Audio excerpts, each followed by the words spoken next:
Hello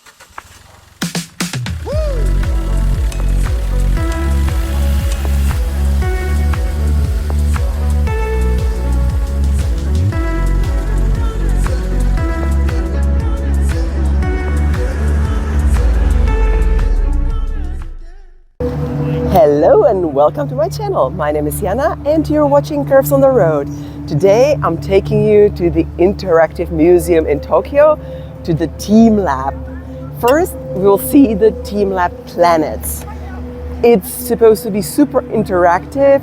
You're walking through water and you're supposed to have impact on all your senses. So let's go, shall we? There are not that many other attractions in the vicinity, so when you get off the public transport of your choice, just follow the crowd and you can't miss it. In this museum you can't wear your shoes, so your shoes and socks must stay in the locker. There are two major sections, one you might get wet and the other one not. First, they'll make you walk up the hill through water with disinfection to clean your feet. If you have mobility issues, some parts might not be for you. This, for example, was like walking on pillows.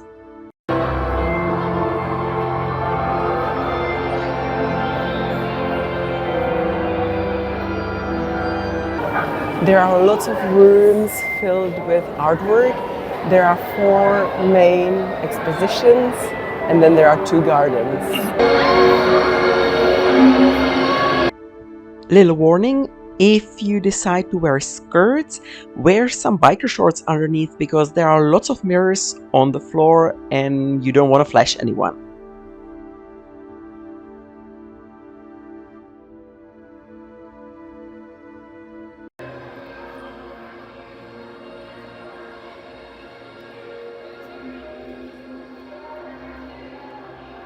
This room was a little bit like a maze. You needed to find your way to the main hall. And then it was time to get our feet really wet. Don't worry, the water is not dirty, it just can't be crystal clear because the projection just wouldn't work.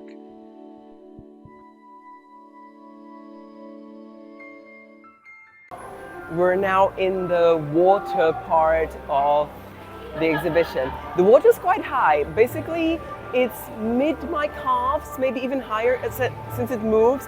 So really take a skirt that is no longer than up to your knees. The water is warm, so you will not be uncomfortable with that. And there are like fish displayed, and when you get closer to them, they run away. It's super cute. It gets lighter and darker at times, but it's definitely it has the sensory impact. This one, Team Labs, is more about perceiving art with all senses. Like the Borderless is more visual, and this one is more get the art in with all the senses. Borderless, on the other hand, is probably more interactive.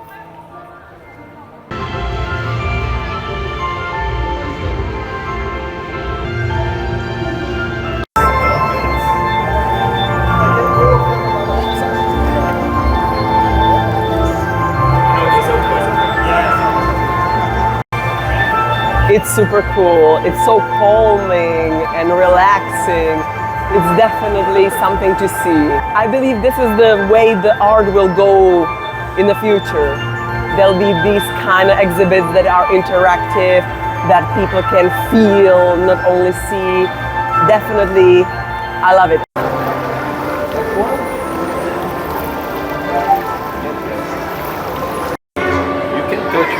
You can play, you just need to be careful not to get squished by the balls.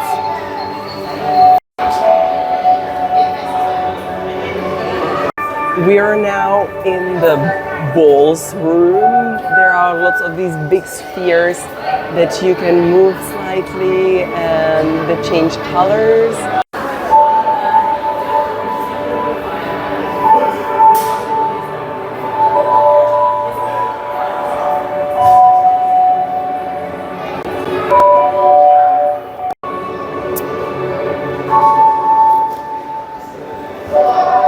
Call me art critic or just nitpicker, but here I feel like you could have done more with it. The spheres are wide, so there could be done a lot more with the space to make it interesting. Maybe with the touch it could change, I don't know. Still visually super interesting, and the fact that you can move the balls, yeah, if you want to touch some balls, this will be the room for you.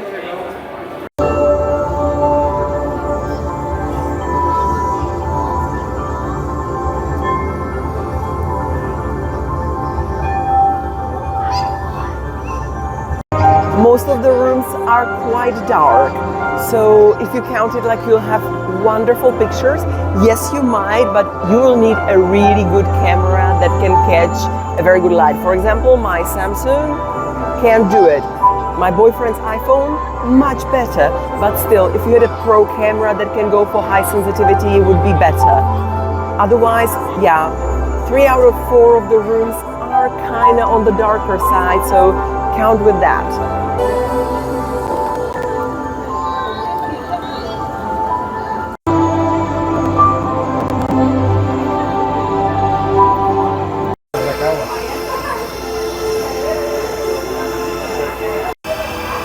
We are now in the garden part. You still don't take your shoes, you leave them in the locker. You'll get flip-flops to walk around here, and you'll get to experience these cocoons of silver. And there's one more room that I'm especially looking forward to.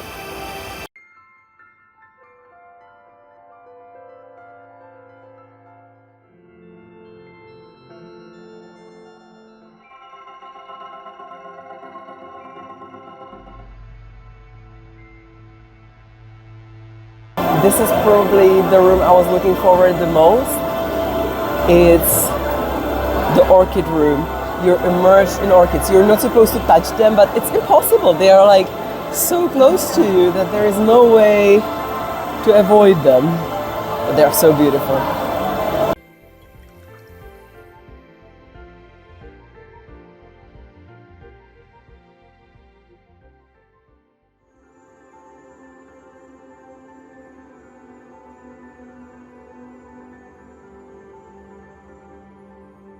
The tickets cost 4,200 yen, which is around $25.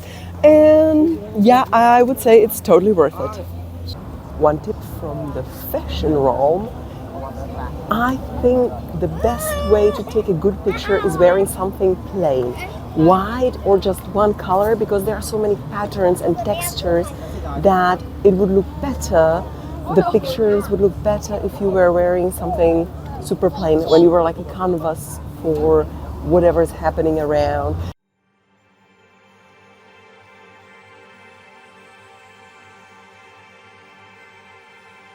We are at the Team Lab Borderless. It's in that beautiful building in Roppongi. I admire the building from outside. Now we're in there. It's not easy to find the entrance as it was with the Team Lab Planets. It's at the basement. You have to go down in that building all the way to the basement, and it was a little bit of a maze. We were in the Team Lab Planets in the morning. Now we're going in the evening at 5:30 p.m.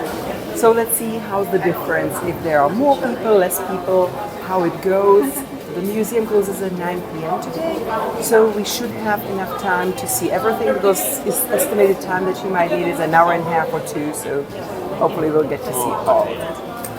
In this one you can keep your shoes on, but you have to leave your backpack and coats in the locker room. Artworks leave rooms, move through the halls, and enter other spaces. The artworks in a room change over time. Try returning to the same room after a while. Enjoy this one continuous borderless world.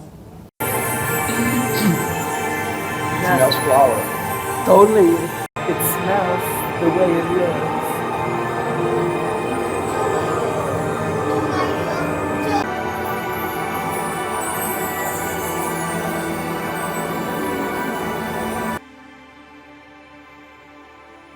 You can download an app, and then once you're close to a certain piece of art, you can find information about it. I tried it at first, but then I decided I'll go with the flow and just let the art speak for itself. And now to answering probably your main question. Which one is better, Team Lab Borderless or Team Lab Planets? Team Lab Planets, the first one we've been to, is smaller, so if you are limited on time, it might be better for you. Also, I heard that it's gonna be closing in upcoming years, so it might not be available in the future. So if you still get a chance to go, maybe you should consider it. And there are unique things that you will simply not get to see in Borderless. For example, the orchid flowers. Speaking about similarities, we only noticed one room that was the same in both museums. It was those crystally lines that were projecting different colors. Otherwise, everything was different. Maybe we didn't see everything in Borderless. That's the thing. That was a thing that made me not enjoy that much, because something inside of me is like, you're missing something, you haven't seen this or that in that particular surrounding, and I was a little bit stressed that I won't get to see all that this museum has to offer. If you have any physical disabilities or mobility issues, you might probably pick Borderless as your safe bet. I wouldn't say that Team Lab Planets is super challenging, but it's definitely something I wouldn't take my 60-year-old mom to, simply because she wouldn't enjoy walking through water and climbing through pillows. Yeah, also, you have to take off your shoes. You might get a little bit wet. So, if you want something simple after a whole long day of sightseeing, maybe you should probably consider Borderless.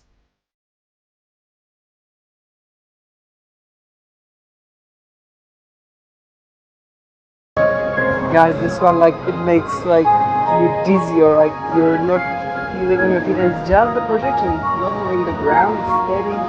It's just the projection, but it's brilliant.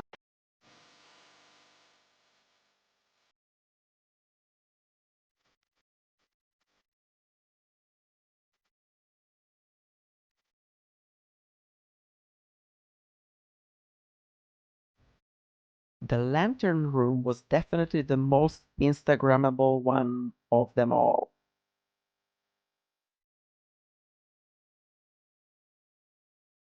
Magic here. This is my favorite room so far.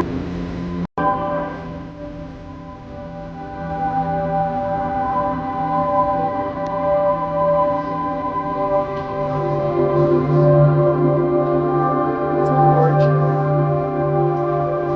You can stay for 3 minutes and then you have to queue again and re-enter, but this one's absolutely brilliant.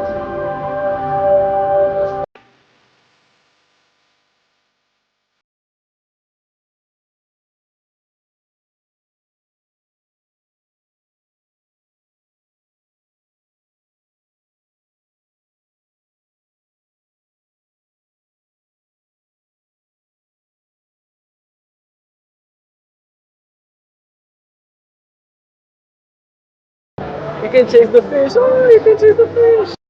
Yes, look, you touch it and it goes away.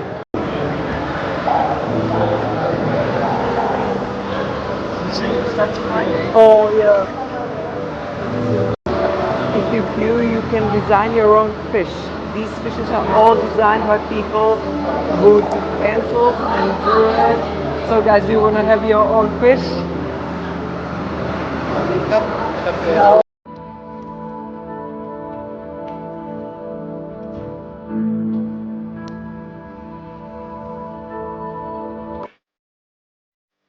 Please let me know down in comments which one did you pick, Borderless or Planets. My boyfriend is definitely team Borderless, while I must admit I probably enjoyed more the planets, especially because of the orchids. That was probably the best room of them all, of both of them. Probably the best solution is, if you can't decide, go to see both. If you're staying longer in Tokyo, I think it's very good place to go, especially if it's raining or you just want some easier activity of the day.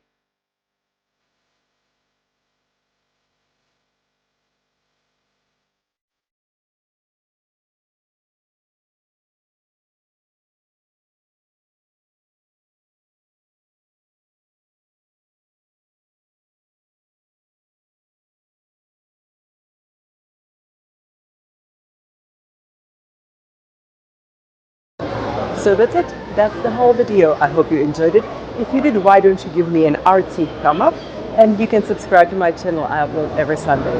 Thank you very much for watching. Have an amazing rest of your day. And bye.